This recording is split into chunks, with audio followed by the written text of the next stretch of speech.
Now more than ever, Lowe's knows you don't just want a low price, you want the lowest price. And with our lowest price guarantee, you can count on us for competitive prices on all your home improvement projects. If you find a qualifying lower price somewhere else on the same item, we'll match it. Lowe's, we help, you save.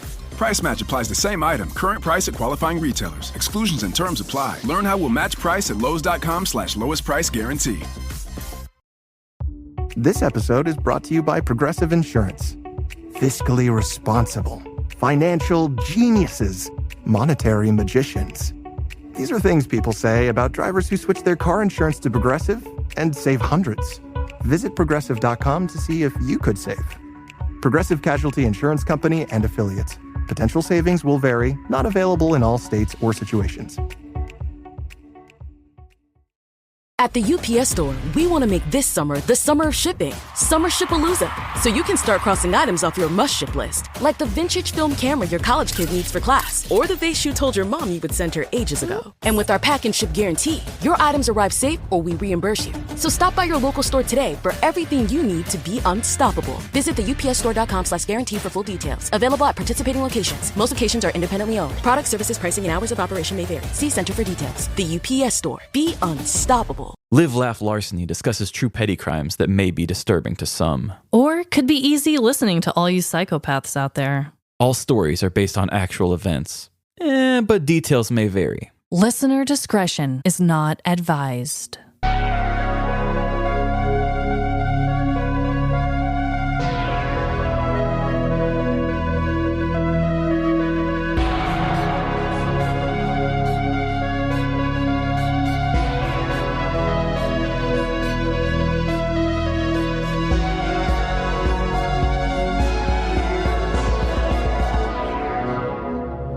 Live, Laugh, Larceny.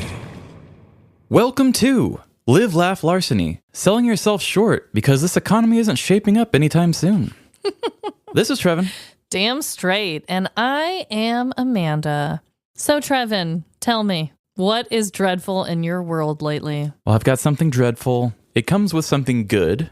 Okay, good. But the moment was dreadful for me. So, breaking the news. I have said this before, but even when I said it, I was still like not 100% sure. But I am unofficially going to CrimeCon. Yay! Woo! I will be there. Amanda won't be able to make it. I know. I will have a table, but you will not see me on their website. So I'm breaking in. Petty criminal style in true us fashion. Yes, that is me. So I probably don't deserve to be there, but I'm doing it anyway. So with going to CrimeCon, I learned very last second that I was going, and I quickly reached out to you and said, we need stickers. I need something to give these people. The stickers that we had from True Crime Podcast Festival last year, there wasn't very many. CrimeCon is going to be 1,000,000 times bigger. So it was, hey, we need to get some stickers made, and I need to have them ready. But I'm not a very good designer. I do our stuff for Instagram, and anytime I need something that needs Photoshop, I grab you. Yeah. Or if I can't get you, sometimes it's Emily if I'm like in a real pickle. Yeah. So I was at work trying to get some stickers done, and I wanted to do something other than square. Right. And all of our logos are some sort of a square. Yes. And coming up with a way to make our logo look good on a circle took a lot more work than I thought it was going to. Yeah. It was almost like when something's wrong with my car and I'm afraid to work on my car because it reminds me of how I'm not a man and can't do it. Oh my God. I'm sitting here dabbling and trying to make this look good, and I'm thinking everything that kind of makes sense to me design-wise, I mean, there's still a good chance all of this is going to look absolutely terrible when I bounce it out of Canva because I don't know what I'm doing, really. Luckily, though, we were able to get it figured out. Yes, we did. And honestly, I loved what you came up with. You were very much in a rush. I mean, it wasn't something we were able to really talk through, think through anything. Yeah, I think it's going to look really great. We're doing holographic this year. My God. I know. I told Trevin, I was like, I'm jealous. First of all, I'm jealous about everything. I'm jealous that I'm not going, and I'm sad, and I wish I could. It's just right now, can't swing it. But yeah. I'm jealous that I won't get to see the stickers first because they're kind of already shipped over to a direction where you're going to pick them up before CrimeCon. So yes, it's sad, but I'll get one eventually. You will get one, and I already told Amanda I would get a second goodie bag for her. Honestly, anything Emily gets, she probably won't want majority of what she gets, so you can probably have most of the things she grabs. God, I know. But if anybody's going, find me. Oh, please do. Message our Instagram and tell Trevin if you're going, and maybe he can kind of like meet up with a few of you if you're going. Yeah, I know some other podcasts are having meetups there. I might try to get into some of those groups and just visit some other meetups. I'm going to do as much mingling as I can and feeling out this crazy crime world. I'm so proud of you. God, you have really grown over these last few years with putting yourself out there and mingling. It's going to be great. It's going to be something. It's going to be great. Who knows? Maybe I'll turn into a Florida man while I'm down there. Oh, hell no. Please, it's in my blood.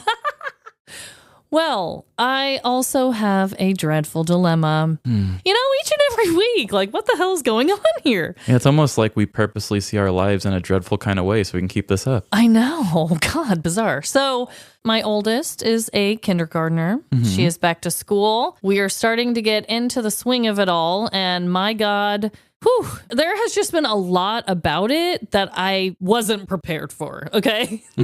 One of those things is going to be my dreadful dilemma today, and that is the pickup drop-off line. You see, I've never had any experience with this, even with my mother, because I was a bus rider. Oh, okay. Did your school even have a drop-off pickup line? I mean, your town wasn't that big. No, my town wasn't that big. There was a long one-way street that went down the back side of the elementary school, and so a lot of parents would just kind of pull up, and there was an entrance closer to the kindergarten side, an entrance closer to the 5th grade side, and then one directly in the middle. And so parents would kind of just park whichever door was the closest, and they would just watch their kid walk out of the car into that door. Okay. So no, it wasn't like this whole production, because like I've said before, I was raised in a village, a very, very, very small town. Also, I was kind of spoiled because my dad was a teacher. So I would just ride to school with my dad when I was a young kid and just walk right in with him. So I didn't know if this was just a city thing. I'm starting to gather that it is. But no, it is a whole production. You have to get there. You're all lining up in this line forever. There's all these different helpers wearing vests. I assume most of them are teachers or paras or administration, and they all take shifts, I think. And they just kind of like wrangle these kids. They all have a tag on their backpack. They get out. There's the whole system. It says the name of their teacher and their name on it. They're tagging them like cattle. They're going and going.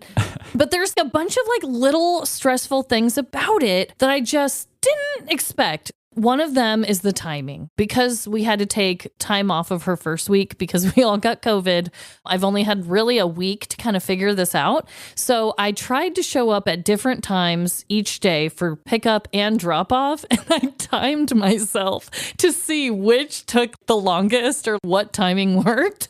Oh, wow. I could see myself doing this. I know it sounds excessive, but when I tell you that my first few experiences, I was like 40 minutes in the car trying to show up there super early and waiting. And I'm sorry, guys, it's not worth it to be in the front of the line. It's not. The later, the better, to be honest. I feel kind of like a POS for saying that, but the later you show up in these drop-off pickup lines, they're already moving at that point. If you're in the front, you are going to be waiting there for 40 minutes. You just are. Because they just don't start taking kids until a certain point. No, it's going to start at a certain time, and you have to be stuck in this line forever. And then you have to get a sign in the front of your windshield with your kid's name on it too. So like when pickup comes, there's a woman who texts them like, Lila Rose is coming, you know. It's a whole thing. The last thing I'll say about it is that I practiced a few things with Lila before she went to school. I was like, okay, this is how you wear your backpack. You need to start going potty from start to finish completely by yourself, girl. Come on. You know, all these things. I didn't practice with her how to quickly put on her own seatbelt, because when they put them in, they're just like peace and love, because they said that they would help the kids get buckled in if they need it. But like literally no one has even asked or given us the time. So we're over here holding up the line if you're like trying to reach back there and buckle her, and they tell you not to get out because it's like, once we're going, we're going. It's a whole thing. They're holding the kid by her back and throwing her in, slamming the door and slapping the car like, get it going, get this thing out of here. So yes, it's been a dreadful situation, but I think I have finally figured out the best time to leave the house to go and do this. Yeah, I think you'll master it. It's like social skills. You'll find a way to just make it all work for you. I'll keep you guys posted. I think I figured it out for now, but we'll see. We'll see how desperate I get. Well, it sounds dreadful, and that's one of the things that I've always said about not wanting to have kids is all of the extra people you have to talk to in your life. You just have to communicate with people because of your kid. Yeah. Like I've always said, it would suck to have a kid who made friends with somebody whose parent sucks. Oh, God. I know. And so just like that, you're going to have to meet teachers you don't like. You're going to have to meet other parents you don't like. Oof. Yeah. It's already happened to me. I mean, one of Lila's BFFs, and I can say this because she never spoke to me, but one of her BFFs in preschool, I tried to talk to her mom on a field trip that we went on. And yeah, I just kind of got iced out and it was a real bummer. I was like, damn, dude, we could have like hung out. Like, I'm not that weird. I hate that. Oh, Trevin, before we jump in to our killer facts this week, I wanted to read something that was really, really nice. And I don't know, I've just kind of been in this mood lately the past few days where I just want to spread more positivity. I just want to ooze it out of me. Happy times, you know? Gross, yeah. Maybe to some. But we received a message from a listener and I just wanted to share it. So this is from Abby, and she said, not sure if you'll see this, but love you guys so much. Listen to you every single night. Back to re-listening now because I'm up to date. The best antidote to listening to true crime 24/7. Thank you for creating an amazing and unique podcast. Literally wait every week for your episode drops. I love your friendship and honesty. It's like being with old friends. Amanda, you are so beautiful inside and out. Your laugh is infectious. Please never stop. And Trevin, your creativity makes every episode a joy to listen to, and your songs are so extra. Love it. Sorry, I'll stop fangirling now. Much love from Manchester, UK. Ah, that's so nice. That was so nice. And obviously I love it because she said that I'm not obnoxious, you know? In this business, you need to hear that more often. Honestly, though, I just want to keep hearing things like this, guys. That's really why I'm repeating it. But no, thank you so much to Abby because, I don't know, it's tough out here sometimes, guys, when you're pouring out your creativity and your heart into things, and sometimes you can feel beaten down. So it was a really nice message. Yeah, I mean, each one of these stories are handcrafted by us and stuff. We're not making book reports off of looking up things, you know, we're actually coming up with stuff. And a lot of it, for both of us, that's our way of expressing ourselves. You know, I make these stories about myself just as much as I do the petty crimes, and it just helps me make it through. Yeah, I have been feeling that more and more recently. I'm specifically looking for the most specific thing because I'm like, I have to write about this. Anyway, it's just really nice to see that, you know, there's people out there that really appreciate it. Yeah, and we appreciate you. All of you. So we are on to our killer facts this week. Hello? We've traced the facts. They're coming from inside the house. Boy, are we. And this week I am going first. And I've got something that's been on my mind since summer movies came back. Okay. The old Barbenheimer. Now, as you remember, I had to go out of my way and just give a tight 5 minutes on what I thought of Barbie.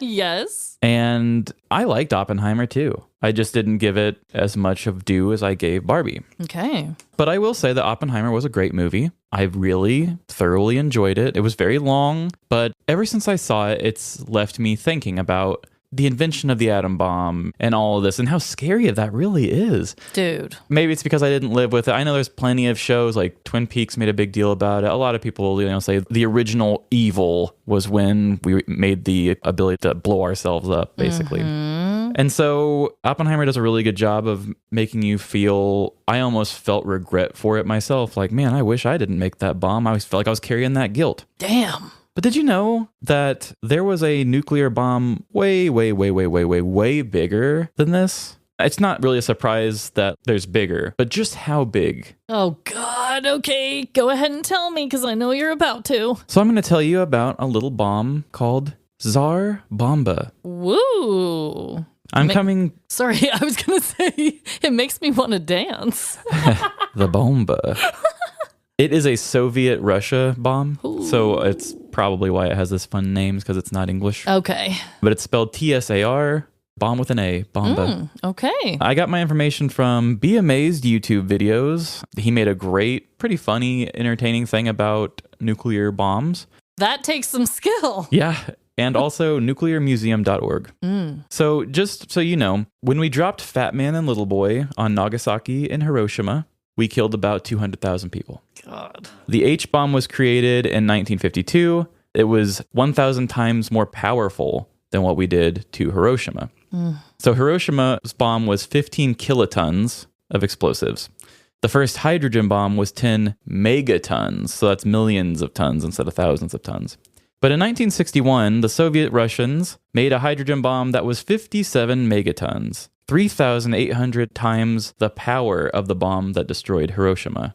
3,800. I'm not saying double the size. I'm saying 3,800 times larger. the size. So if Hiroshima and Nagasaki together killed around 200,000 people, and I know this is totally just like speculative math here, but if you were going to say that just the death toll could be times by 3,800, that would be 7,600,000 people if that bomb would have been let off on people. Good Lord. I'm shaking. Tsar Bomba was made let off in 1961. It was 26 feet long and it weighed 27 metric tons. It was so big that it didn't fit in the plane that carried it. It had to be carried on the bottom of the plane. So you see the plane and underneath it is just this huge bomb. The pilots who dropped the bomb were given only a 50-50 chance of survival because they knew this bomb was so powerful that they were like, okay, you're going to drop the bomb and you're going to hightail it out of there and we don't even know if you're going to make it. Whew. To take that job, you have to be ready. Be like, okay, I could die. And it's all for just a test. This is one they tested. They didn't do it to fight an enemy or anything. Oh, okay. Because I was going to ask, where did they drop this? Okay. On October 30th, 1961, the plane carrying the Tsar Bomba flew above the testing area, which is an island in the Arctic Ocean called Novaya Zemlya, Z-M-L-Y-A, Zemlya. Yep. I know I heard it said out loud to me, but I forgot how it was said. To give the pilots more time, the bomb was given a parachute. And the parachute itself, because this thing was so many megatons heavy, the parachute itself weighed 1,800 pounds. But still, the bomb exploded, causing a shockwave to rock the plane. It actually sent the plane plummeting, but luckily they were able to regain control and they actually did not die. Wow. The explosion destroyed anything within 22 miles and sent a mushroom cloud over 37 miles high. That is 7 times higher than Mount Everest. God. The cloud reached higher than the stratosphere. Oh my God. And the width of the cloud was about 59 miles wide. This was the Russians showing that they could do bigger than the Americans. They were just like, hey, put it on the table. Here it is. Yeah. So they found that the giant bomb was not practical. They're like, this was a lot of work to do. They couldn't actually let the bomb hit the surface. They had to detonate it before to help with the shockwave. Oh. And when it blew up so much, it actually blew itself upward, so it never actually reached the earth at all. Oh, okay. Because I thought usually they had to do this in the middle of the ocean. Right? Like, I thought that was a protocol. A lot of times it's in the ocean. This was on an island. I don't know if anything lived on that island. I'd have to look that island up. Damn. Again, we just give the small bite-sized bits on them. There's a lot of numbers involved with this, but I just find this so interesting and also just so scary. Terrifying. Yeah. So they found after doing this was totally not practical, carrying a big bomb that can't even fit in your plane. So they decide after that, if we ever have to go to war, we're going to have to do multiple smaller bombs instead of this big daddy. But this was so scary, the Americans were like, yeah, we're not going to try to do bigger than that, which is very surprising for Americans. You'd think that we would have to do one bigger just to say it was bigger. Yep. So this was the biggest nuclear weapon ever created and used. Wooden or brick buildings as far as 34 miles from ground zero were annihilated by the shockwave. Even homes over 100 miles from ground zero in different Soviet districts were destroyed or damaged. People received third-degree burns as far as 62 miles away from the blast. The blast was felt as far as 430 miles away, and glass shattered at a distance of 560 miles from ground zero. Glass even shattered in homes in France and Norway. So that's how far this thing affected things. Holy shit. And I assume they didn't give the people a heads up, right? Probably not from that far away. They're not like, nuclear test coming right at you. Yeah, they probably just told the people that were within their country or that they thought would be affected, but they probably didn't tell the neighbors. Yeah. So, quote from one of the aerial eyewitnesses. The clouds beneath the aircraft in the distance were lit up by the powerful flash. The sea of light spread under the hatch, and even clouds began to glow and become transparent. At that moment, our aircraft emerged from between two cloud layers, and down below in the gap, a huge bright orange ball was emerging. The ball was powerful and arrogant like Jupiter. Slowly and silently, it crept upwards. Having broken through the thick layer of clouds, it kept growing. It seemed to suck the whole Earth into it. The spectacle was fantastic, unreal, supernatural. I feel like if you witnessed something, that would be how you would write your... I mean, I guess he didn't write it, like it was a quote, but... Yeah, people were just more proper back then. But I could see you being really poetic about it. You wouldn't just be like, yeah, I saw this fucking thing. You would be like, yeah, it was like coming up out of the sky. Yeah, if it was somebody on TikTok, they'd just be like, dude, this explosion was dope as fuck. And here I would be just weeping and writing it with a quill. So perhaps the only beneficial thing of the Tsar Bomba is that we all signed a partial nuclear test ban treaty on August 5th of 1963 between the Soviet Union, United States, and Great Britain. They make a point about this in Oppenheimer, that with all their math equations, there was a chance that our atmosphere could have gotten lit up from all the nuclear power going on. So they thought, even when they went to do their first test, there was a chance that they could have ignited the Earth like a bomb and just everybody would have died. But cool. In the math, cool, bro.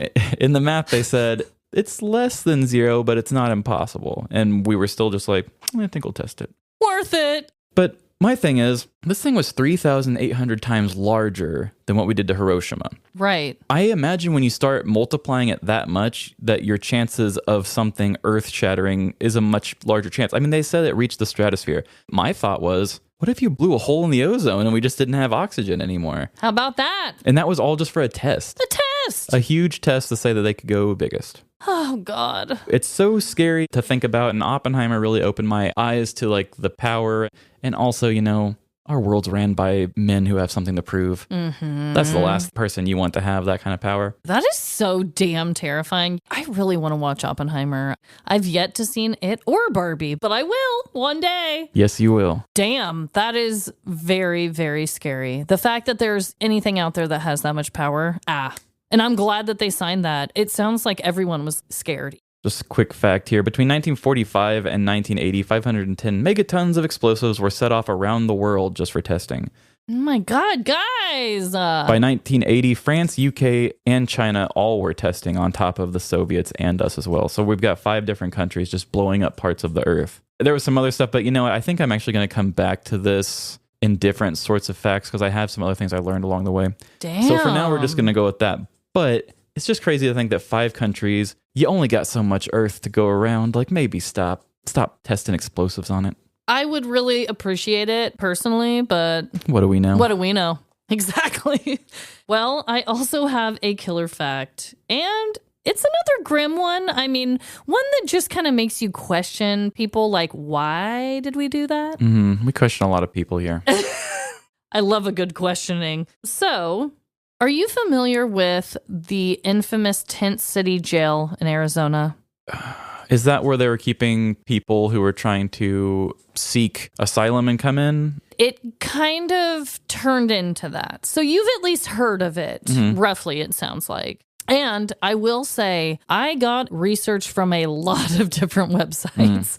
Kind of like your fact, there was a lot to this. So I really don't have any particular website because I kind of just made my own thing here. But Tent City Jail in Phoenix, Arizona was created in 1993 by Sheriff Joe Arpaio. Oh, I know that name. It was created as a temporary solution to overcrowding in the other county jails in the area. However, what started as a temporary solution ended up continuing on for 24 years, which was not the plan originally. What made this jail different than most was that it housed low security inmates, aka petty criminals, right, in outdoor cells in the sweltering summer heat. So this is in Arizona, and the whole jail is an outdoor thing. My nightmare. You're forced to be outside. Temperatures inside the cells would reach up to 130 degrees Fahrenheit or 54 degrees Celsius. Inmates were given pink underwear, socks, shirts, and towels to use. The former sheriff said he wanted to prevent the inmates from stealing them. Because they wouldn't want things that are pink. But many believe it was just a way to shame the male inmates, like a toxic masculinity thing. Joe did some questionable stuff. Oh, yeah. I didn't even get into it, but he was very questionable. I'm pretty sure he's the one that, with Jodi Arias, he had her do a talent contest in prison. Oh, I could have so seen that. Because, yeah, this whole thing was basically a spectacle. It wasn't what he ever said that it was. He actually had to get pardoned by Donald Trump, too. I mean, he didn't have to, but he did. Also, pornographic magazines were banned, which I didn't know that they weren't banned everywhere in every prison. I guess they aren't. Like, you can have whatever porno you want in jail. Yeah, probably for like $100 or something. So here it's banned. But another thing that is said, and this is just a sick little thing, cooking shows were broadcasted in the cafeteria while the inmates ate 2 meatless meals a day. Also, I saw video footage of some of these meals, and it basically looked like pig slop. Like gruel. The traditional cafeteria, like it's smacked on your tray, nasty glob. Yeah, like a 1980s comedy where they go to school and then like they do weird slop on that plate, yeah. Yep. Another weird thing that I found, and I actually didn't find this part on any of the articles that I read. This was actually on a video that I'll talk about at the end. But Joe Arpaio's tank, he has a personal tank, was parked right out in front of the jail. It was custom painted. It was like a big showboaty, stupid thing that I just had to throw in there. So over time, there were less inmates and more undocumented immigrants housed there. So kind of what you were saying, they were facing cruel treatment and unsafe conditions. Honestly, guys, it gets really dark. A lot of the details, I'm not going to go down a whole thing. There was a lot of like racial, slurs and harassment and all sorts of horrible things. When I lived in Phoenix, he was on the TV a lot and they had a lot of different rules and stuff against immigration. It was just very weird coming from Kansas City and then seeing all that. And also, he was actually quoted talking about his jail and comparing it to a concentration camp. It's understandable why this whole thing got canceled. It's just a huge bummer. It took 24 years, but whatever. Many activists rallied to shut down the facility, and when the new sheriff in town, Paul Pinzone, I don't know if he's still the sheriff, that's just the guy that took over after him, and he wanted to shut it down. He wanted to do just that. So Joe Arpaio said it cost $80,000 to erect the jail using surplus military tents left over from the Korean War. Paul Pinzone said shutting it down would save taxpayers $4.5 million a year. Also, I watched the beginning of this episode. I would have loved to finish it. I probably could have gotten way more facts from it. But there is a show called World's Toughest Prisons. And this was episode 1 of season 1. This was the very first jail that they covered. So yeah, it's got to be bad when it's the very first. Yeah, a whole show is using this to bring people in for more. Well, that sounds awful. I don't really remember all of the main stuff when I lived there, but there was just some questionable things that I would see. And I'm like, I feel like I'm in the Twilight Zone because some of the stuff seems very obviously bad. Yeah, like Wild Wild West. Just insane. So I'm glad that got shut down. Clearly, they didn't need it anymore because the remaining inmates there just got sent to other jails and they fit. So there's the proof. But the thing that grabbed my attention was I was like, are you kidding me? We are using the color pink to punish people? And then it got darker and darker as I kept looking into it. That was the first thing that drew me in. But you know what's going to uplift us all after these crazy killer facts we've given this week? Could it be crimes? Nope, it's ads. Okay. When you hear Lululemon, you probably think of Align yoga pants, weightlessly soft, like you're wearing next to nothing. That's why you see them in class, at the grocery store, and in the park. But did you know about skirts with built-in liner shorts so you can still jump for the Frisbee? And tanks and bodysuits? With Align's iconic stretch, you won't want to take it off. And with endless style options, you don't have to. Shop in-store or online at Lululemon.com. With a Venmo debit card, you can Venmo more than just your friends. You can use your balance in so many ways. You can Venmo everything. Need gas? You can Venmo this. How about snacks? You can Venmo that. Your favorite band's merch? You can Venmo this. Or their next show? You can Venmo that. Visit Venmo.me/debit to learn more. You can Venmo this, or you can Venmo that. You can Venmo this, or you can Venmo that. You can Venmo. The Venmo MasterCard is issued by the Bancorp Bank N.A. pursuant to license by MasterCard International Incorporated. Card may be used everywhere MasterCard is accepted. Venmo purchase restrictions apply. Hey, it's Ryan Reynolds here from Mint Mobile. Now, I was looking for fun ways to tell you that Mint's offer of unlimited premium wireless for $15 a month is back. So I thought it would be fun if we made $15 bills. But it turns out that's very illegal. So there goes my big idea for the commercial. Give it a try at mintmobile.com/switch. Upfront payment of $45 for 3-month plan equivalent to $15 per month required. New customer offer for first 3 months only. Speed slow after 35 gigabytes if network's busy. Taxes and fees extra. See mintmobile.com. We are back, and it's my week to tell the story first. And I've got a good feeling about this one. It's going to be a lot of fun. I'm going to reference a TV show that I've referenced before, and maybe I'm a fan of it. We'll see. I got nothing else to do to build this one up. Let's just get into it, and we will discuss after. And here we go. Do you like to do it yourself? This quote from the 40-year-old virgin has been playing in my mind ever since I decided to write this story. Of course, if you haven't seen this movie, Steve Carell goes up to Elizabeth Banks, trying to be a mysterious guy who diverts all questions back at her with more questions. So he sees her holding a DIY book and asks her, "Do you like to do it yourself?" In which she replies, "Sometimes, if the mood strikes." Don't worry, this story is not an innuendo for masturbation like this classic scene from 2005. I actually want to just talk about DIY projects. So, do you like to do it yourself? I was raised by a woman who is obsessed with DIY projects, homemade gardening decor, sponge-blotched paint patterns on walls, and turning your pantry door into a chalkboard. These are just a few things that I've seen my mom do. I'm not knocking her for these decisions. She was rolling with her skill set. If you're tall and athletic, you should at least see if you have what it takes to be a good basketball player. Kobe. If you're cheap and crafty, you should probably be doing some DIY projects to save some money. We all should make decisions that play to our strengths. It just makes life easier. Being a first-time homeowner in the mid-90s, my mom worshipped at the feet of HGTV. Gardening by the yard for outside projects. If your plants look thirsty, give them some Windex. And design on a dime or decorating scents for the indoor stuff. Today, we're making a wreath out of yarn and dirty diapers. This was the original Pinterest. There was no Google or on-demand information. You just sat in front of the TV and watched young Karens with bob haircuts turning trash into decorative treasure. This was the Wild West of home decor.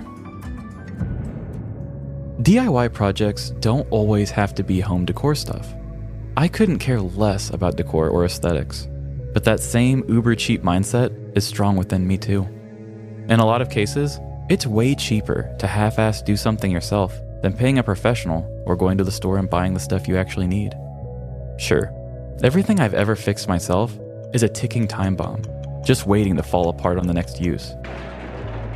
But my hope is that I'm not the one needing it when it finally happens. My career in audio and music creation was all out of necessity to do it yourself and be cheap. I was a whiny teen who wanted recordings of me whining about my issues. I wasn't going to work more hours at my job to afford a professional to edit and mix my work, so I taught myself how to do it. Did the song sound pretty bad at first, and borderline damaged speakers due to my need to crank the bass? Absolutely. But I learned and got better. Whether it be out of cheapness, not having the right tools for the job, or simply because you want a challenge, there are a lot of us out here finding ways to do things ourselves. And in this economy, I think we are only going to breed more people like this. The story I've prepared for you today will follow a very ambitious do-it-yourselfer, and will show us all that even though you're saving money and resources, you're not always saving yourself from a criminal conviction. Sizzling meat, beeping timers, registers closing, and frantic knocks on the door of an occupied restroom. Come on, man. These are the common sounds heard at the Cedar Rapids Taco Bell. For the majority of Cedar Rapids residents, this was an atmosphere that you wouldn't have to spend too much time in. A typical citizen would get hungry, run inside, order sour cream slop fried within a crispy tortilla, and get the hell out before the grease smell sets into their clothes. That's just what any normal person would do. But for our main character, Chris, this was not an option. Chris was a 31-year-old employee for the Cedar Rapids Taco Bell. Every day was sizzling meat and beeping timers. But at least he had access to the employee restroom. This always came in handy when he needed to pump the brakes on his fast food life. The job wasn't the worst for Chris. Angry customers never fazed him, and everyone knew him as the guy who could wrap the tightest quesarito. It was nothing to him, but the teens that worked the drive-thru really admired his mastery of the Mexican arts. He's a damn burrito artist. The problem with Chris's situation was the fact that the job wasn't challenging. Every basket of nacho fries he deep-fried came out perfect and without any black spots. Beautiful. His tacos never broke in the wrapper, and his burritos had the power to change lives. However, it didn't matter.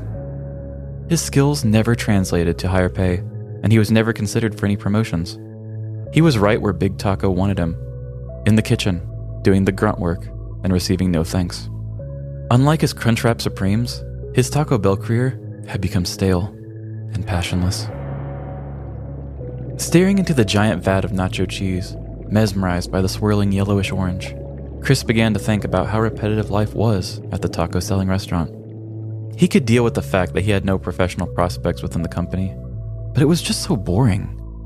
If he could bring some of the comforts of home to work, maybe he could rejuvenate his career for the long term. But of course, that was not possible.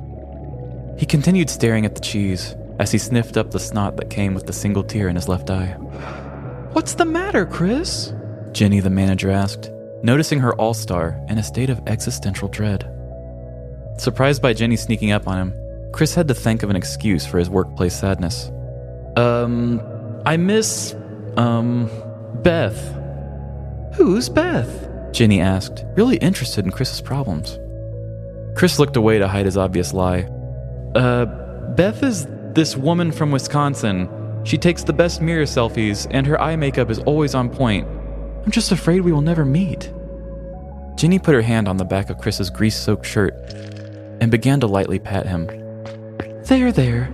If you ever get to meet Beth, make sure you bring her to your work family here at Taco Bell. I'm sure we'd love to meet this wonderful person too. Chris immediately stopped crying as Jenny walked away. This very weird encounter sparked the perfect idea for Chris. Aha! He said out loud to himself. Now, before I go any further into the story, I feel it's important to bring up this little nugget of information about our main character. I chose to start by establishing Chris's dominance in the fast-paced world of Taco Bell.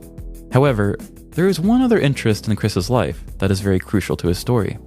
Chris was a loyal consumer of hard drugs. So although Beth's character has a striking resemblance to one of our lovely listeners who happens to have the same name, Chris was not talking about her at all. Bring Beth to meet my work family, huh? Little does Jenny know, when I said Beth, I actually meant meth. See what I mean? Maybe I didn't need to pause the story to explain that after all. At the end of his shift, Chris went over to his friend Kent's house to gossip about work and share some illicit drugs. The two were a bit of an odd pair. Besides their love for highly addictive substances, Chris and Kent didn't have a lot in common. Kent had no job, no marketable skills, and spent most of his days getting high while watching Breaking Bad. Chris's Taco Bell stories were always a welcome change from Kent's usual binging of Walter White and Jesse Pinkman. Chris told the story of his emotional time at the cheese vat before Jenny inadvertently gave him the great idea of bringing meth to work. That's a great idea, Chris. Doing drugs at work is cool. You should definitely do that, Kent said, quite encouragingly. Chris thought long and hard about that decision. Sure, he could pack a lunchbox of all his meth-consuming essentials, but Chris had quite an appetite. If he was going to get Baja blasted at work, he was going to do it right. Nah, man, I need enough so I can stay high all the time. Kent stood up and dramatically swept yesterday's Dorito crumbs off his shirt. Jesse, we need to cook, he said, before going more into detail. Hear me out, dude. I've seen every episode of Breaking Bad 17 times. That's 1,037 hours of watching. Over 43 days worth. I know it's not a year yet, but I'm getting there. I know all of Walter White's tricks. If he can cook multiple batches of meth in other people's homes, we can bring meth to meet your Taco Bell family. With your can-do attitude and my meth cooking knowledge from Breaking Bad, we can cook right inside your place of employment. All we need to do is have some obscure jazzy song take us to the next scene, and the meth cooking montage will do the rest of the work for us. Not only was Kent convincing in his plan, but Chris was incredibly impressed with how quickly he could calculate the math on his rewatching. Chris gave an affirmative head nod as the scene began to fade into an off-brand Breaking Bad meth cooking montage. Chris walked up to the closed Taco Bell as he used his employee key to get in. As he punched in the security code, Kent began bringing in gas cans full of fuel to the restaurant's utility area. Chris slowly dumped out a bucket of taco sauce as the scene seamlessly transitioned to Kent pouring drain cleaner into the same bucket. They mixed lye with a packet of Taco Bell secret spices and got the burners cooking. Kent reared back and gave Chris a good laugh, realizing that this was the first accomplishment to ever bring him actual fulfillment. Chris returned the laugh, completely shocked that Kent was able to accomplish anything. As the meth was sizzling and taking in the flavors of Taco Bell's utility closet, the two stepped outside for a celebratory smoke. Kent immediately grabbed Chris and gave him a tight hug. Thank you. Thank you for showing me that I am capable and giving me a purpose. You know, Walter White made a meth that was 99.1% pure. But no matter how this batch in there turns out, I know the bond we've made tonight is 100% pure. The two shared this perfect moment for a little longer before a police officer drove up.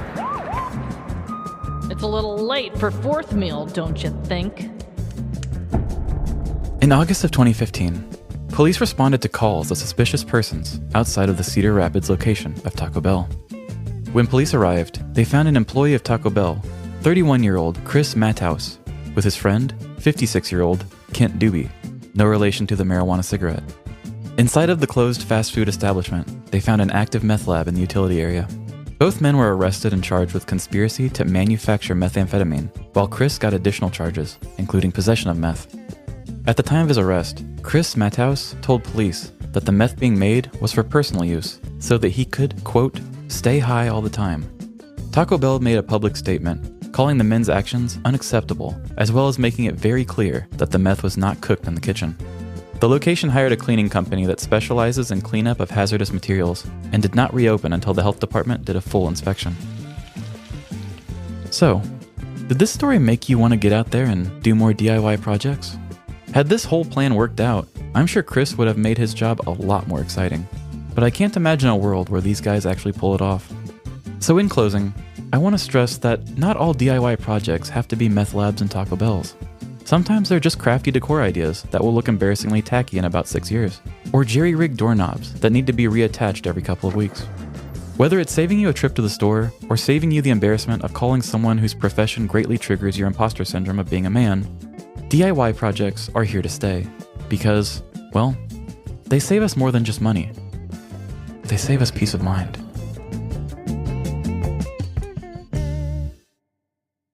Wow. I'm all about a good DIY. But this? You come into a Taco Beezy with your meth? Pretty ballsy, huh? Ooh. Did I miss it? Is that really how they were caught? The cop was just circling around. Did you say that? So a cop showed up because people had called the cops saying it's like 4 a.m. Why are there people going in and out of Taco Bell? Okay. So somebody saw them and called. And I assume they have security cameras? I assume. That's another thing I was saying. I just can't imagine a world where this worked out. From everything I understood, they said it was an active meth lab because they were trying to cook in it. At first, when I read just the headlines, like we always do, the headlines are a little more sweeter than they actually are. I thought this dude had a meth lab in the utility closet and he had been like using it for weeks and days. Okay. For what I understand, digging deeper into it, they were trying to make the meth that night. Was their plan to leave it there? I don't know. But I think this was their first night of giving it a try, and getting all these equipment in there and working in and out of it raised suspicion of people who were just passing by. Damn, so they only had one night. One night, and I don't even know if they finished a whole batch. Oh my God. Okay, the one guy was 56. I can't remember the other guys. The other guy was 31. Yeah, that's another really big age gap again. That's why it felt like Breaking Bad to me. Like there's an older dude and a younger dude. Oh my God. Yeah, like he was his his little mentor or something. I mean, I tried to make Kent Walter White because he watched Breaking Bad and he was just older. Oh my God. The fact that you had to say Jesse before you did all the lines to get in the Walter White mindset had me rolling behind the scenes. After the credits, I will do a little montage of all the times I had to do this voice because... Yeah, there was even one time where I did a Breaking Bad quote and said, Jesse, we need to cook. And you were like, did you mean to say that? I'm like, yeah, that's actually part of it. Okay, yeah.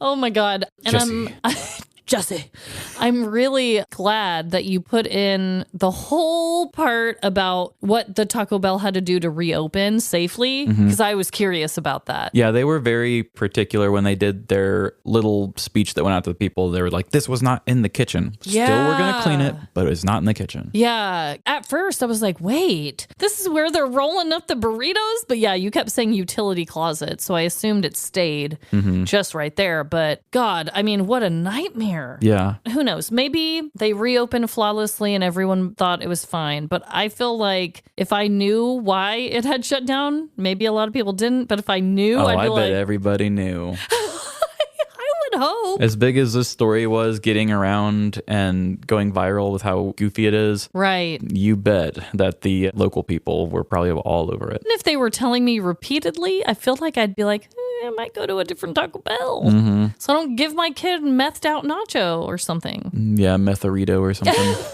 And the Baja blasted. Oh, that was beautiful. I'll tell you, it didn't come to me very quickly. Well, you know what? I don't even care. Sometimes things take work, right? That's true. Beautiful things take a lot of work. So whatever it took. I don't think we had done a hard drug story in a while. Yeah. We did a lot back in the day, I feel like. Yeah. Usually, if it is, it's not part of their character. It's just, oh, real quickly, they did a little meth before they did this. But this was a big part of his character. He loved Beth and meth. Beth and meth. I loved how you transitioned. Like that was the thing that got his mind going. What the hell does make somebody think, it's okay, I'm just going to break into my job after hours and make meth there? And if you think you have the ability to do it, then why aren't you just doing it at home? I don't know. Like I said, when he was arrested, he said it was to be high all the time and for personal use. And that's why I made that joke in the thing. Oh, he couldn't just make meth and put it in a lunchbox and take it to work because he has a big appetite. So he just has to have the whole thing there. I don't know what his mentality is. Why would you do that?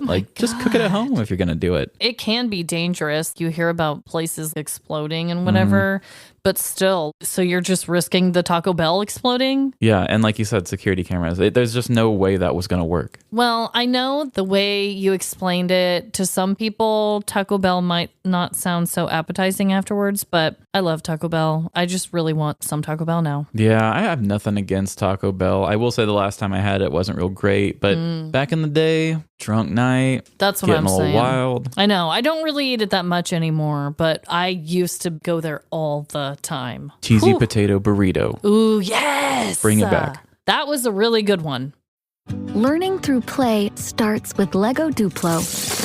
With Lego Duplo, toddlers can develop real-life skills while having fun with colorful bricks made just for them. Large, easy to grip, and safe to explore. When children express themselves with Lego Duplo, they build patience, problem-solving, and empathy. See your child learn perseverance and self-expression with everything they imagine and create. Visit lego.com/preschool to learn more. Psst, your payments are showing. But with Apple Cash, your payments are private by design. There are no public feeds, awkward reactions, or unnecessary payment drama. Apple Cash lets you send cash and messages right in the conversations you're already having. Or, with Tap to Cash, pay someone next to you without looking up a username or scanning a QR code. Just hold your iPhone near someone else's to send. Switch to Apple Cash and start sending privately. Apple Cash services are provided by Green Dot Bank, member FDIC. Your burger is served, and this is our finest Pepsi Zero Sugar. Its sweet profile perfectly balances the savory notes of your burger. That is one perfect combination. Burgers deserve Pepsi. I think I might have a connection. Okay. We'll just see after I reread this out loud. I'll keep my ears peeled. Please do. So this story is from the news. However,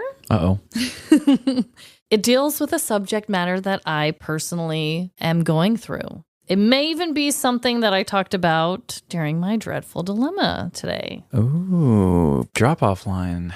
So, here we go.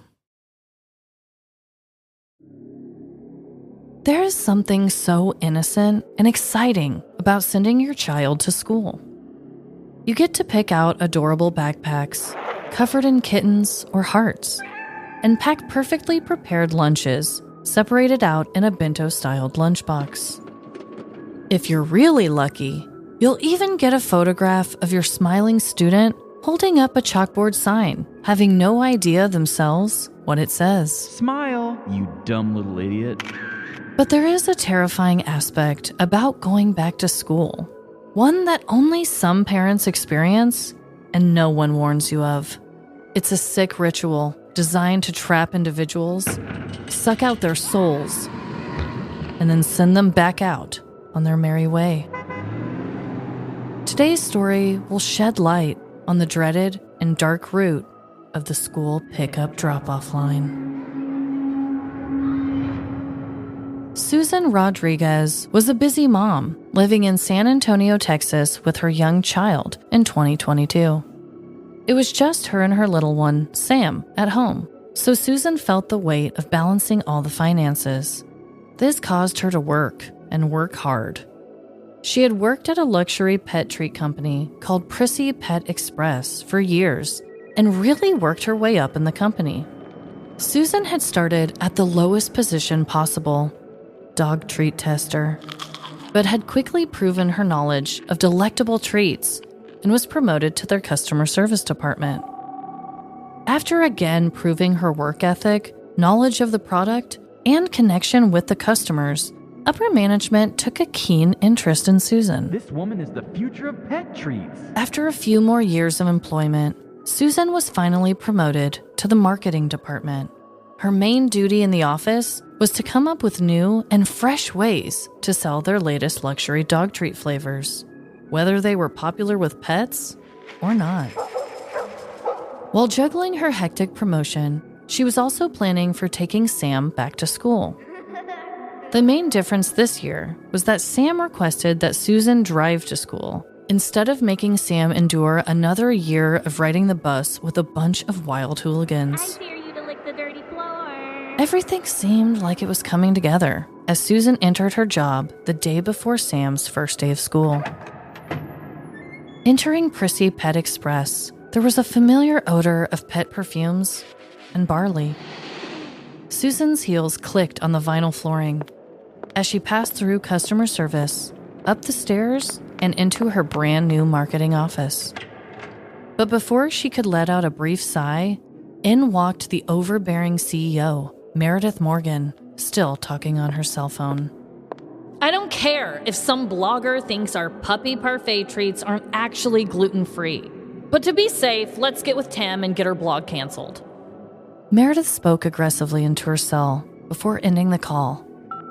Hi, my name is... Susan tried to introduce herself, but was cut off by Meredith holding up her pointer finger as she scrolled on her phone for a few more seconds. Yes, so you're the new addition to the marketing team I've been hearing so much about. Meredith gave a smug smile before continuing on. Well, I wouldn't get too comfortable. The last two people with this position couldn't hack it at this job. It's a dog-eat-dog world, and Prissy Pet Express is here to feed that beast. Oh yeah, Susan tried to agree, but the CEO kept on. I'll expect a new marketing strategy presentation tomorrow at 8 a.m. sharp, or you'll be back downstairs in the puppy pound, she threatened as she swiftly exited Susan's office. The rest of Susan's day and night was filled with anxiety over her job as a pet treat peddler and as a back-to-school mom, leaving Susan in a haze as she drove up to Sam's school the following morning to join the drop-off line. The line of cars was already jam-packed in the street with sedans and minivans as Susan pulled up at 7:15. Her vehicle hadn't remained at the back of the line for long, however, as many more eager vehicles piled up closely behind her. Susan anxiously watched the time on her clock tick away as the drop-off remained stoic and unwavering. The air began to feel suffocating for Susan as the AC suddenly felt warm to her. The sounds of the idling engines surrounding her began to overwhelm all of her senses, causing her to wonder if she was even in the right line. 40 minutes had passed when the first sign of movement came from the front of the line. Susan worked close by the school, but making it to her marketing presentation on time was becoming more and more unrealistic. Her vehicle had only moved a few feet when Susan officially began to lose all patience. She yanked her steering wheel to the left and assertively drove past the rest of the parents' vehicles. Once Susan had made her way into the school parking lot, an off-duty deputy walked up towards Susan's vehicle. "Excuse me, ma'am. You've intentionally disregarded traffic safety by veering out of line and into a high-foot traffic area. I'm going to need you to get back into the drop-off line, please." Susan looked at the officer, at Sam in her rearview mirror, and then back at the clock on her dashboard. "I don't have time for this. I'm late for work," she stated to the deputy as she turned her steering wheel towards him and accelerated. The deputy let out a squeal of shock before Susan's front bumper knocked into him and sped towards the back of the school. The deputy gathered himself and realized that he was perfectly okay from the hit. Holy shit. He then began running towards the back of the school, finding Susan dropping off her child and starting to flee. "Bye, honey. Have a great day. Gotta run."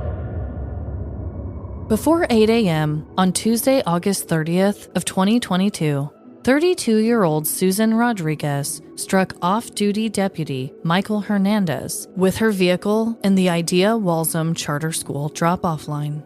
An arrest warrant affidavit states that the deputy was directing school traffic in the drop-off lane when Susan swerved out of the line and onto a path with heavy foot traffic.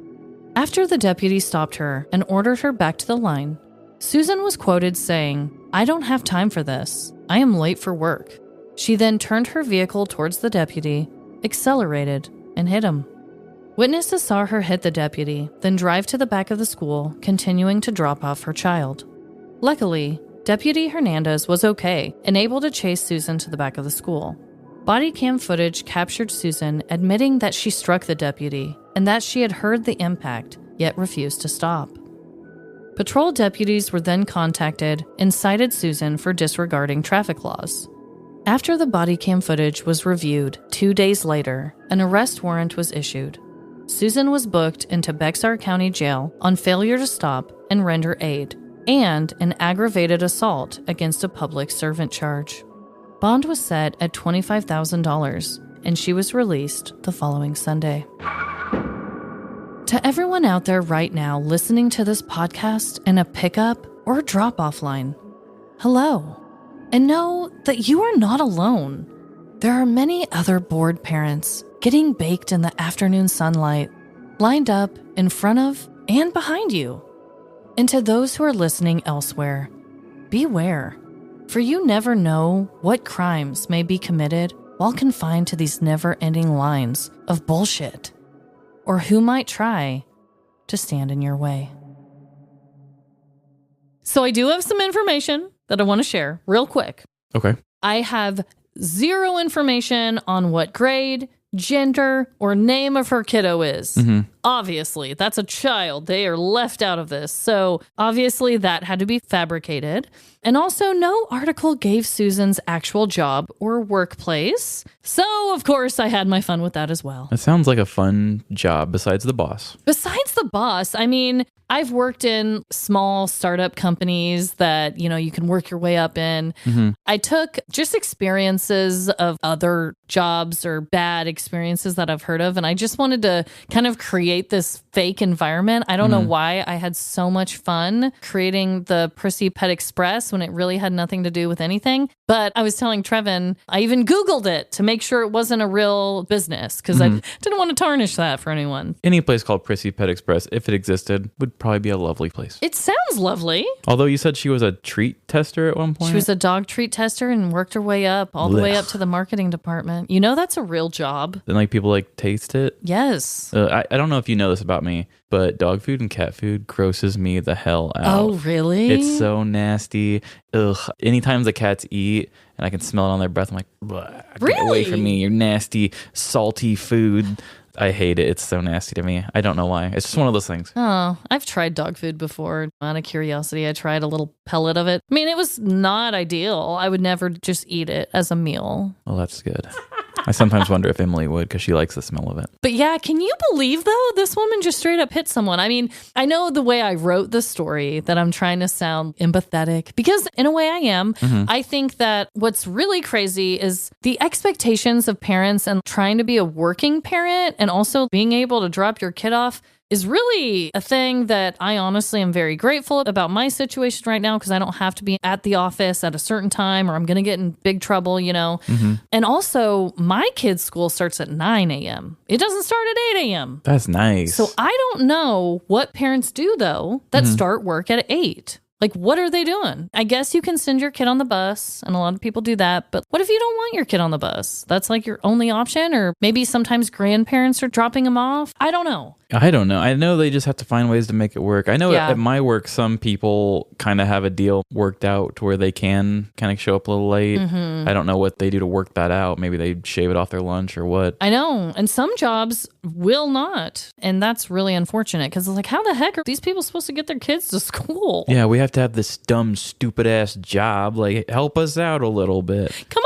on. It's like everyone knows that kids have to be at school, right? Mm-hmm. So work with us a bit. It has to get done. And ideally, we want our kids to be safe. So like, I could get on a whole soapbox. But anyway, I do empathize. Obviously, my dreadful dilemma was the line. Mm-hmm. However, hitting someone with your car is just never okay, obviously. Especially a cop. Yeah, like I was saying at our school, I think it's only the teachers and the paras and people that work there. Mm-hmm. I mean, San Antonio is a big city, so maybe they do have off-duty police officers helping, I guess. Oh, plus it's Texas. Yeah. Everything's bigger than Texas. Everything's bigger and better and tougher. Yeah. If you have a para, then Texas, they got a cop.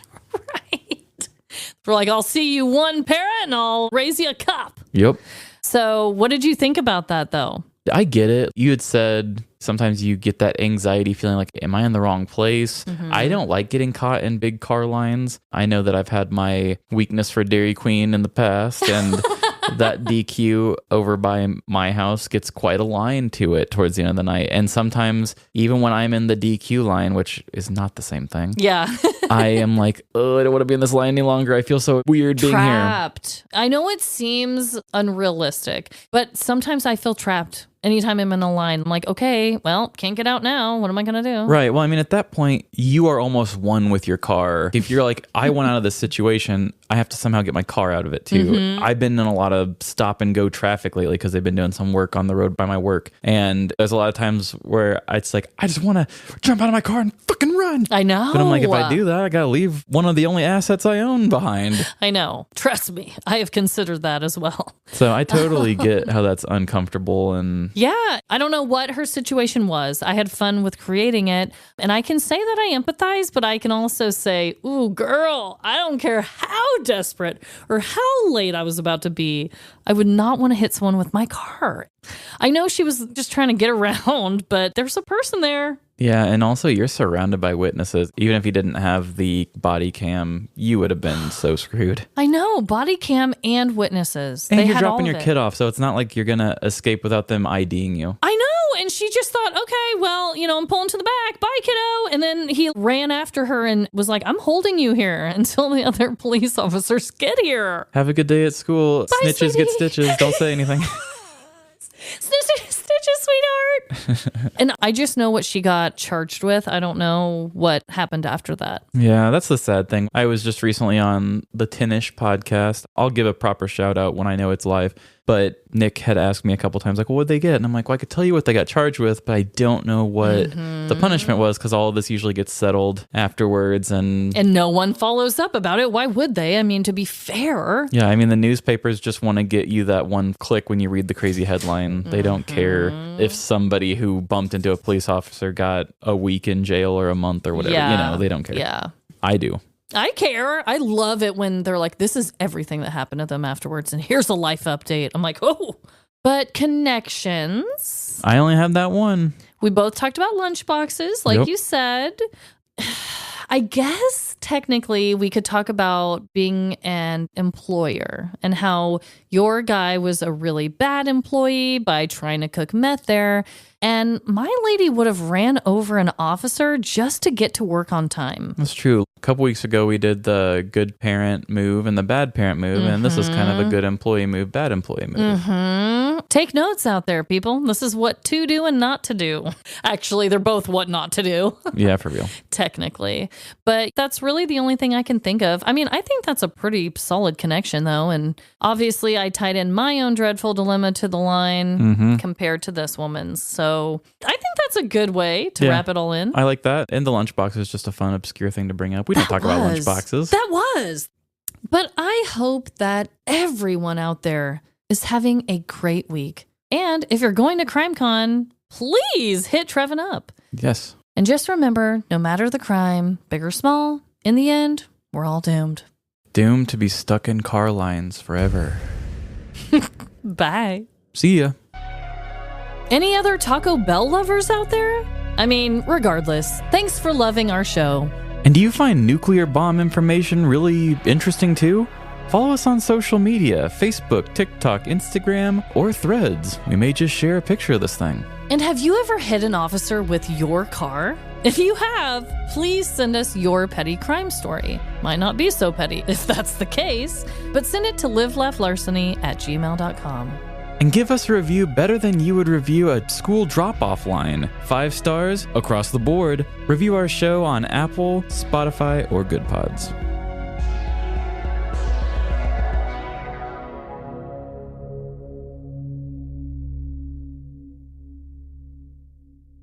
I can't do a Walter. I want to make this guy like the Walter White, but his voice is... Oh, God, that's tough. I can't. I'm not sinister. Okay. Yes, you are, Trevin. Feel it within your soul. Jesse. That's how you. That's how you have to do his voice. You have to say the word Jesse first. Yeah, Jesse. you do. You do. Yeah, quiver that lip. Quiver that lip. Jesse. That's a great idea, Chris. Jesse, we need to cook. Did you mean to call him Jesse? Oh, okay. That's actually a quote from season 2. Okay. I'm going to say Jesse again now, though, to get in the character. Yes. Jesse. That's so true, though. You have to. Yeah. Jesse. Hear me out, dude. Kent immediately grabbed Chris and gave him a tight hug. Jesse. Thank you. Thank you for showing me that I am capable.